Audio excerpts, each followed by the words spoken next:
Moving forward against Jap countermeasures means knowing all the tricks the enemy has up his sleeve. Every once in a while, concealed Jap tanks pin us down. So one of the jobs of ordnance behind the line of fire is the immediate study of captured enemy weapons. On the Burma frontier, the first captured Jap tank to be put into working order is rushed back to Imphal, India. There, ordnance studies it to tell the boys at the front how to knock it out. This tank holds 3 men, Japanese size, and mounts a 37 caliber plus 2 30 caliber machine guns. It has several good points. It's highly maneuverable for a quick right or left turn.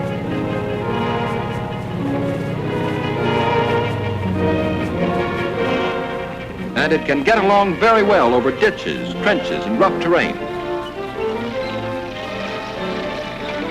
Notice how low the wheels go down in the ditch. If you don't want a crease in your helmet, dig your foxhole good and deep. But she's got weak points and can be made defenseless. It's vulnerable at all times. From a distance, it can be put out of commission with a rifle. Here's how. This is the rear idler and track. The wheel is held by only a single bracket. And a well-placed bullet can throw the track off the bogies by breaking this bracket, thus stopping the tank dead in its tracks. Make a note of these weak spots: the pistol ports and slits, the eyes of the tank when under fire. A splatter of machine gun fire can put out the eyes. Inside these ventilator hatches is the heart of the tank, the engine. Machine gun fire will knock it out. The ventilators are also vulnerable to close quarter attack with hand grenades and incendiaries. Under this hatch is the oiling system, fuel supply, and batteries. Extremely vulnerable at close quarters. This is the best spot to set the tank afire, an ideal target for a Molotov cocktail. The turret is hand-operated, but there's a gap between the turret and the hull, and if anything is wedged between the two parts, the turret is useless. A canteen, a rock, or your bayonet will do the trick. Ordnance tried this tank out to compare its speed with our own. The course was 4/10 of a mile. The American tank, the one furthest from the camera, quickly forges ahead and rapidly increases the lead.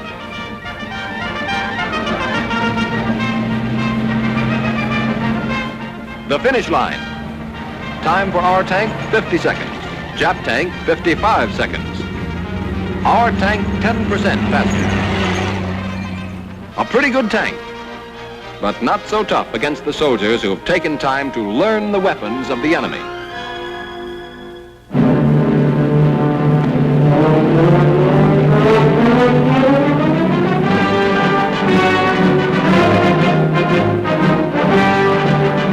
Meet the B-29, the baby that's just beginning to plaster Japan and promises to continue until Hirohito says, Uncle. Uncle Sam, excuse please. It's so huge you can stand on that tail and look into any third-floor window.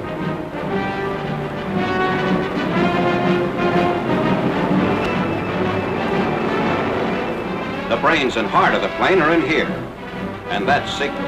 16.5-foot Hamilton propellers, 4 of them. The biggest in the business. 4 2,200 horsepower motors. Listen to them sing. They're singing a swan song for the Nips, brother. The hottest tune on the hit parade.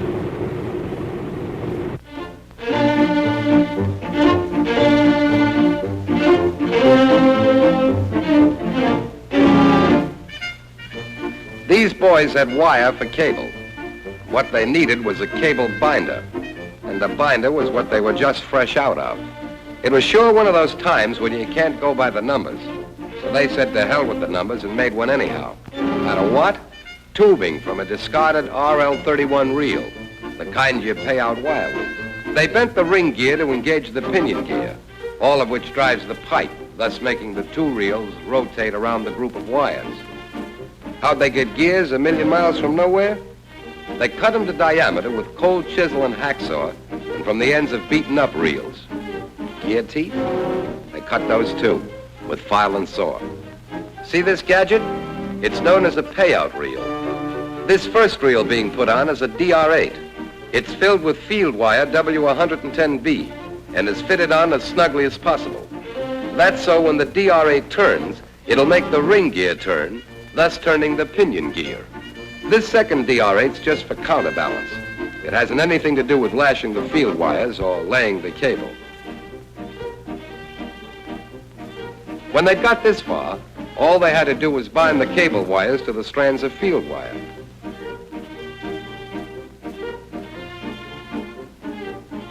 Then as the spinner was pulled forward, the reel containing the lashing wire rotated around the strands of field wire, binding them firmly together. And what's more, with this homemade gadget, these guys wrapped more wire in one day than they could have done in 4 without it.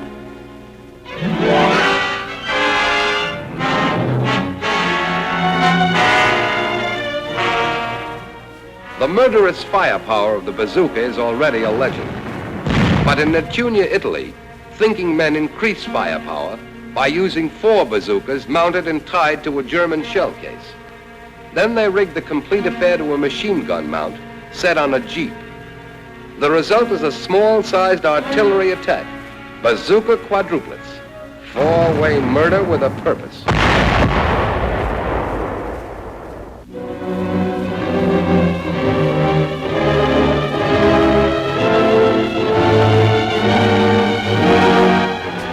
One of the most difficult problems for our advancing armies is that of enemy mines. However, our metallic mine detectors have been developed to a point where we have this problem under control.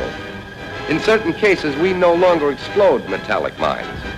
By various ingenious devices, such as this soldier's forked stick, which enables him to spring the mine without exploding it, we're capturing them intact, to be saved and replanted against our enemy himself. But each time one side contrives something new or licks some problem posed by his opponent, the other side comes right back with another new gadget. The Nazis have answered our perfected technique of metallic mine detection with this simple little wooden box.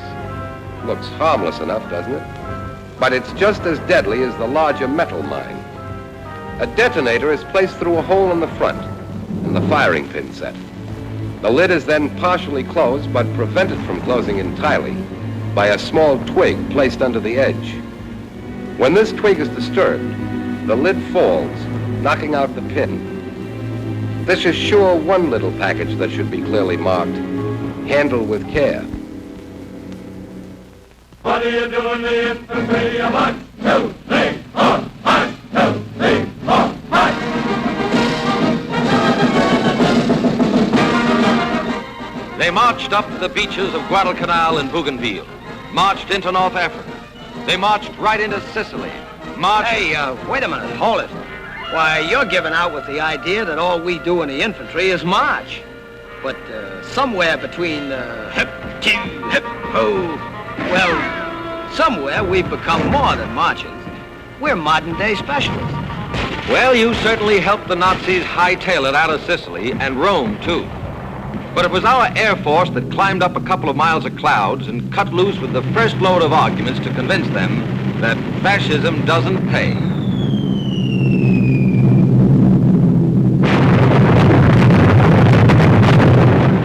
Well, the artillery helped.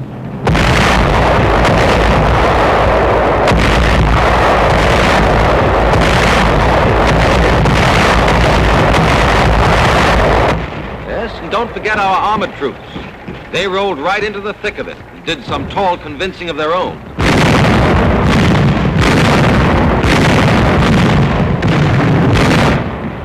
But everybody knows it's the infantry that has to say the last word in this argument.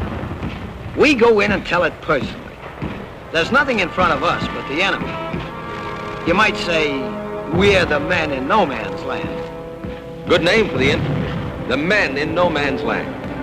It sure takes guts to walk in there shooting. But we don't just walk in and start shooting.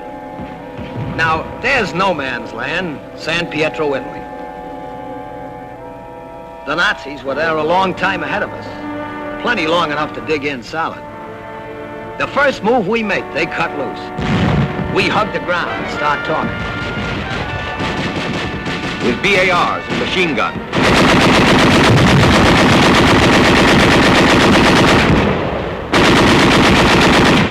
And don't forget the 81mm mortars. Their crews are really special. You know, you don't just aim an 81 at the enemy. Its fire's got to be plotted, and plotted right. Does the training you got back home help you much? You mean like keep your tail down, make yourself part of the terrain, not a bump on it? Well, brother, it's thanks to keeping low and taking advantage of every inch of cover that we were able to wipe out the forward Nazi guard positions and move in close.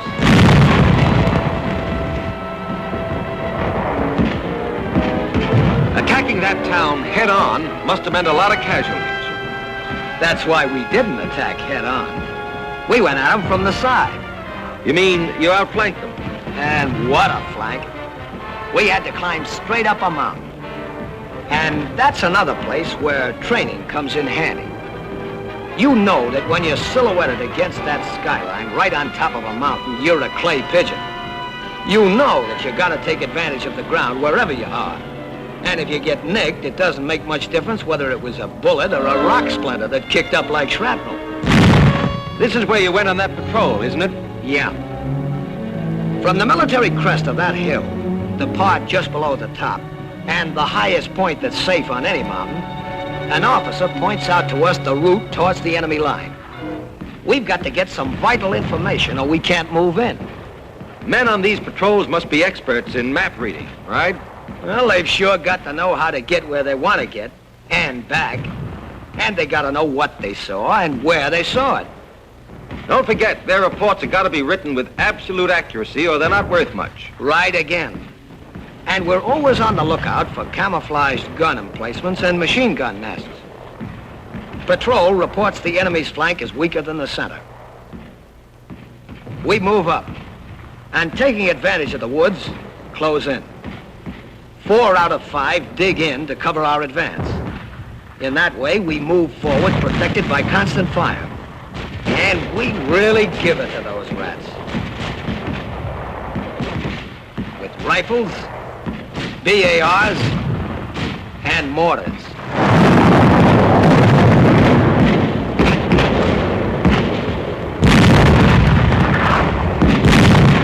Planting a phosphorus grenade does the most good. Knocking the buzzards right out of their nests. Grenades slung on every loop. Bayonets fixed and ready means infighting. And when the Nazis move out, their communiques will say they evacuated the positions. Oh boy, what a laugh. They'll mean the infantry blasted them out. And then we move in and mop up.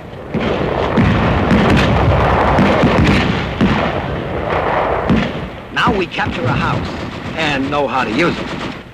And we take particular care that muzzle blast don't give away the position. And if we get a gun stoppage, one thing we can't do is call on ordnance. When the belt feed lever goes bad, we call on ourselves. We've been trained to know every piece of equipment we handle.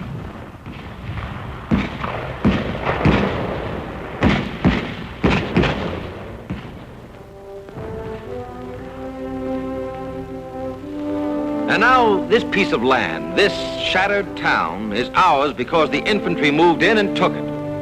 The infantry has made it another milestone along the great highway that leads to the end of this war. A highway along which they'll fight every yard of the way. They'll move on to newer battlefields. And wherever they stand, that land is free again. Free of the Nazis' shame and terror. They're the infantry. The guys who go in and tell it to the Nazis personally. The men in no man's land. The modern-day specialists who are going to trudge and crawl across Europe, carrying victory and liberation in their knapsacks.